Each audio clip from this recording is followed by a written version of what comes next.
অনুপমা পরমেশ্বরন ভারতীয় অভিনেত্রী। তার জন্ম 18 ফেব্রুয়ারি 1986। তার বয়স 38। তার জন্মস্থান ইরিঞ্জালকুদা, ত্রিশুরি, কেরল, ভারত। অনুপমা পরমেশ্বর একজন ভারতীয় চলচ্চিত্র অভিনেত্রী যিনি তেলুগু, মালায়ালাম এবং তামিল ভাষায় চলচ্চিত্র অভিনয় করেন। অনুপমা সিএমএস কলেজের কোঠাময় কেরালায় অংশ নেন। এখানে তিনি কমিউনিকেটিভ ইংরেজিতে উচ্চবিলাসী ছিলেন। পরে তিনি অভিনয় চালিয়ে যান কলেজ বন্ধ করে। তিনি মালায়ালাম চলচ্চিত্রে প্রেমাম 2015 মেরি জর্জ হিসাবে প্রথম অভিনেত্রী হিসেবে পরিচিত। প্রেমাম নিভিন কৌলির সাথে বাণিজ্যিক সাফল্য লাভ করেন।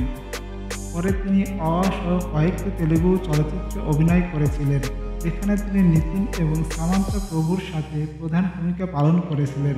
তিনি 2016 সালের জানুয়ারিতে প্রকাশিত তেলুগু চলচ্চিত্র শাটমানাম ভাগ্যিতে সর্বানন্দন ভূমিকা পালন করেছিলেন। পাশাপাশি একই মাসে মুক্তিপ্রাপ্ত মালায়ালাম চলচ্চিত্র যমুনাতে সুবিশেষল দুলকার সালমানের সাথে অভিনয় করেছিলেন। তামিল সিনেমায় তার প্রথম আত্মপ্রকাশ, যার মধ্যে তিনি ধানুষের বিপরীতে প্রধান ভূমিকা পালন করেছিলেন।